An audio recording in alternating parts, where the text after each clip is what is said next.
हिमाचल के कांग्रेस हाथ जोड़ो अभियान समिति के पर्यवेक्षक, उदयपुर के लोकप्रिय पूर्व सांसद सम्मानीय रघुवीर सिंह जी मीणा साहब, मंच में विराजे हुए हमारे राजस्थान सरकार के राज्य मंत्री, अनुसूचित जाति वित्त निगम के अध्यक्ष और हमारे डूंगरपुर जिले के पूर्व कांग्रेस के जिला अध्यक्ष और लोकप्रिय डूंगरपुर जिले के नेता वही डॉक्टर शंकर जी यादव साहब, मंचासीन हमारे जिले के वरिष्ठ नेता और पूर्व चौरासी के विधायक सम्मानीय शंकरलाल जी हरी साहब, डूंगरपुर के पूर्व विधायक सम्मानीय पुंडरीलाल जी हरी साहब, परमार साहब, हमारे राजस्थान के अनुसूचित पिछड़ा वर्ग के संयोजक, ओबीसी के संयोजक, डूंगरपुर के पूर्व जिला प्रमुख भाई प्रेम कुमार जी पाटीदार साहब, मंच पे विराजे हुए हमारे ब्लॉक अध्यक्षगण, लगभग 3 ब्लॉक अध्यक्षगण हैं, पूर्व प्रधानगण, जिला कांग्रेस और ब्लॉक कांग्रेस कमेटी के पदाधिकारीगण, पंचायत राज से जुड़े हुए जिला परिषद के सदस्यगण, पंचायत समिति के सदस्यगण, पूर्व वर्तमान सदस्यगण, हमारे कांग्रेस के पूरे जिले से आए हुए सरपंच साथीगण, मंच पे विराजे हुए अन्य नेतागण, खास करके हमारे प्रातःस्मरणीय संत सुरमाल जी महाराज, जिन्होंने 100 से शिशापी करके इस हिंदुस्तान के अंदर आदिवासियों का नाम ऊंचा किया। आज तक इतिहास में ऐसे कहीं नाम नहीं सुना कि जिन्हें अंग्रेजों ने समाज से शिक्षा पिलाया हो और उसको निकाल के वापस निकाला हो। ऐसे गांधीपति के उत्तराधिकारी गांधीपति हमारे सम्मानीय विक्रमदास जी महाराज और उनके मंत्री के तमाम साथीगण, यहाँ उपस्थित तमाम भाइयों बहनों नौजवान दोस्तों, आप सबका नव वर्ष में तहे दिल से स्वागत, अभिनंदन और नव वर्ष की ढेर सारी शुभकामनाएं। हम सब मिल करके इस जमात को आगे बढ़ाएं, हिलमिल के रहें, भाईचारे से रहें। जैसा हमारे हिंदुस्तान के नेता सम्मानीय राहुल गांधी जी ने भारत जोड़ो यात्रा निकाली, और भारत जोड़ो यात्रा इसलिए निकाली कि इस देश के अंदर नरेंद्र मोदी जैसा व्यक्ति आया जिसने हिंदुस्तान को तार तार करने का कोशिश की, धर्म के नाम से, जाति के नाम से, और इस वागड़ अंचल में जाति के नाम से द्वेष फैलाने का काम किया। उन्होंने हिंदुस्तान में भारत जोड़ो यात्रा की, और सम्मानीय रघुवीर सिंह जी मीणा साहब और हमने भी डॉक्टर शंकर यादव, हमने और कांग्रेस की शंकर जी आरी साहब वगैरह, हम लोगों ने इस 84 के अंदर भारत जोड़ो यात्रा निकाली और कांग्रेस को हमने मजबूत करने का काम किया। आज मैं इस मंच से फिर कहना चाहता हूँ, सरपंच साथियों और कांग्रेस का आह्वान है, 9 तारीख के दिन पुणे जो थर्ड फेज हमारे कांग्रेस का भारत जोड़ो यात्रा का है, जो साथ में वागड़ जोड़ो यात्रा है, उसका गंजी से चल करके करावाड़ा होगा, और दूसरे दिन करावाड़ा से चल करके फिर सालेश्वर महादेव के मंदिर से होगा। साथियों, ये क्यों हम कसरत कर रहे हैं? आप सबसे कहना चाहेंगे, इन हिंदुस्तान में चाहे जात के नाम से पार्टी आई हो, चाहे धर्म के नाम से पार्टी आई हो, मगर हिंदुस्तान में आजादी से लगाकर आज तक अगर आदिवासी, अनुसूचित जाति, जनजाति, ओबीसी और पिछड़ा वर्ग हो या अल्पसंख्यक विभाग हो, इन लोगों का विकास करने का काम कांग्रेस के सिवाय किसी पार्टी ने किया।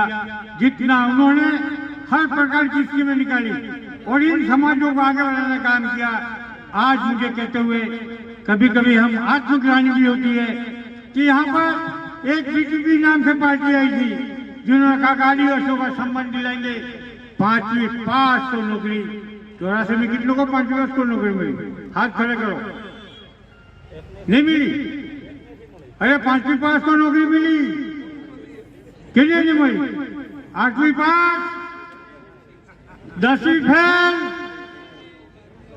और एक बात और कही थी कि बीजेपी जीत के आएगी कि इस वागड़ अंचल और मेवाड़ अंचल में आदिवासियों को छोड़ के जिंदगी, मकान, संपत्ति उनके मालिक बीटीपी के लोग होंगे। ऐसी झूठी बातें करके हिंदुस्तान में कोई भी जाति धर्म के नाम पे आया, उसने पढ़ाई को खराब नहीं किया, मगर यहाँ बीटीपी जिसको आजकल आदिवासी परिवार और आने वाले समय में कोई कहता बाप, कोई कहता कौन सी पार्टी बनेगी, ये मुझे मालूम नहीं, मगर आदिवासी समाज को बिगड़ाने का काम करता है। आदिवासी के बालक बालिका को स्कूल में पढ़ाने के बजाय जय जोहार सिखाया जाता है और इनको उनके बच्चे उसमें जाते हैं पढ़ने के लिए, सीकर जयपुर कोटा जाते हैं, ताकि इन गरीबों के बच्चे न पढ़े न लिखें और हमारे बच्चे आएंगे जो नौकरी करेंगे। ये बीटीपी या आज के नाम बदल दिया आदिवासी परिवार। आने वाले समय में बाप कहते आई छोड़ दिए, बाप पकड़ लिया। ऐसे लोगों से सावधान रहने की जरूरत है। ये भी इस मौके पे कहना चाहता हूँ। आज मेरे 68 साल हो गए, इसके बावजूद भी यहाँ मंच पे हमारे कन्नू भट्ट को छोड़ के, शायद 68 साल का नानू भाई हमारे बेटे, इनको छोड़ के कोई होगा नहीं, और शंकरलाल जी आनी में हो सकते हैं, सब कम उम्र के, मगर हम इस देश के अंदर गरीबों का, आदिवासी हरिजन हो, पिछड़ा वर्ग हो, अल्पसंख्यक को, इसको एक तरफ भाजपा मारने की काम करती है। दूसरे जातिवाद के नाम पर यहाँ जो लोग आए, आपके टूरिस्ट के विकास क्या हुआ इन 4 सालों में?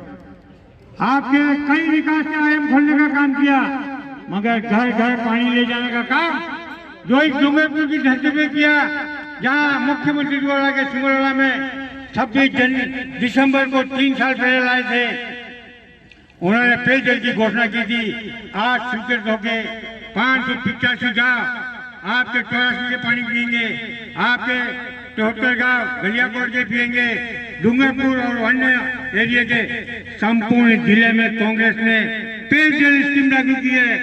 और एक दिन में देखा बीटीपी वाले के तो सब विकास तो हम कर दिया। जहाँ अशोक गहलोत का राज हो, कांग्रेस की नीतियों से काम होता हो, और जो उनको अगर काम किया होता तो 5वीं और 8वीं पास को नौकरी दे देते तो हम मान लेते।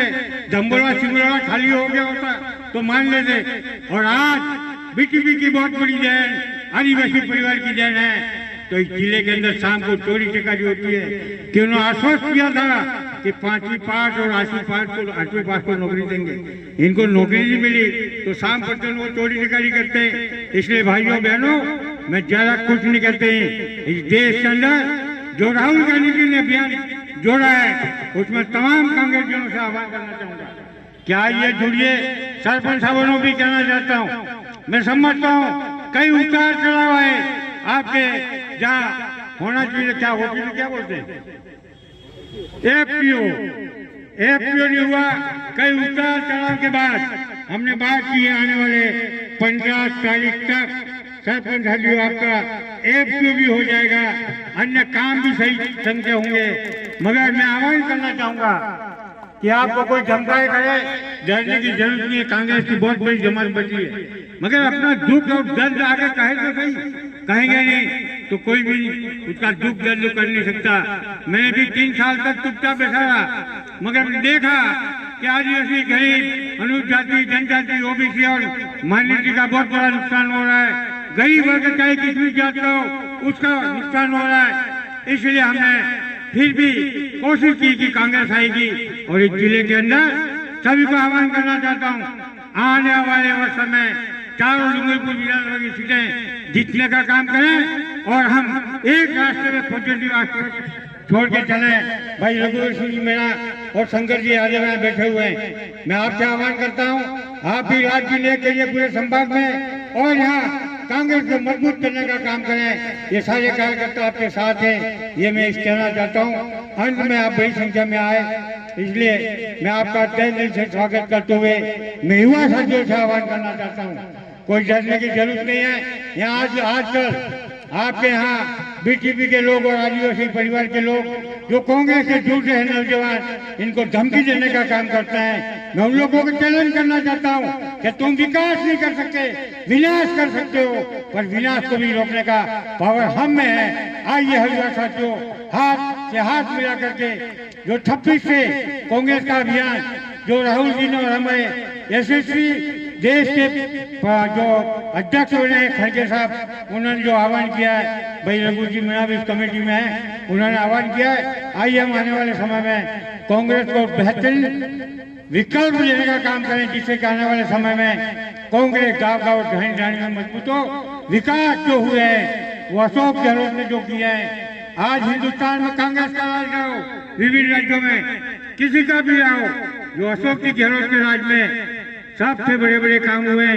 वही योजना चिरंजीवी योजना, जिसके माध्यम से आपके परिवार में भाई बहन काका काकी बुढ़ा दादा दादी कोई बीमार हो जाए उसको 10 लाख तक का मुफ्त इलाज, इसके बाद भी हार्ट अटैक, किडनी, इसके बाद और बड़ी गंभीर बीमारियों के लिए अलग से बजट देने का काम कोई कर सकता है। वो राजस्थान के लोकप्रिय मुख्यमंत्री अशोक गहलोत ने किया है।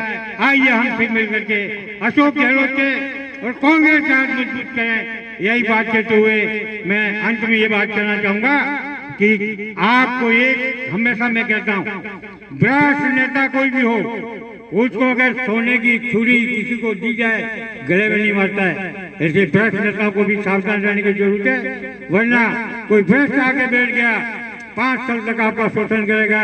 ये भी मैं कहना चाहूंगा, क्योंकि जनप्रतिनिधि, वार्ड पंच, सरपंच, प्रधान, पंचायत समिति, जिला परिषद मेंबर, जिला प्रमुख, एमएलए, एमपी अगर सही दिशा में करते हैं, जन कल्याण के काम करते हैं, तो जनता का बहुत बड़ा विकास होता है। जो जयपुर और दिल्ली से पैसा चल के आता है वो आपके गाँव और ढाई तक पहुँचता है। आइए हम सब मिल करके एक दूसरे का विकास करें, बड़े नेताओं के सम्मान, उनके आह्वान के साथ हम काम करें। यही बात करते हुए बड़ी संख्या में आपने आज जहाँ कांग्रेस का स्नेह सम्मेलन रखता हूँ, आपने मुझे जन्मतिथि के उपलक्ष्य में मुझे आपने बहुत प्यार दिया, स्नेह दिया।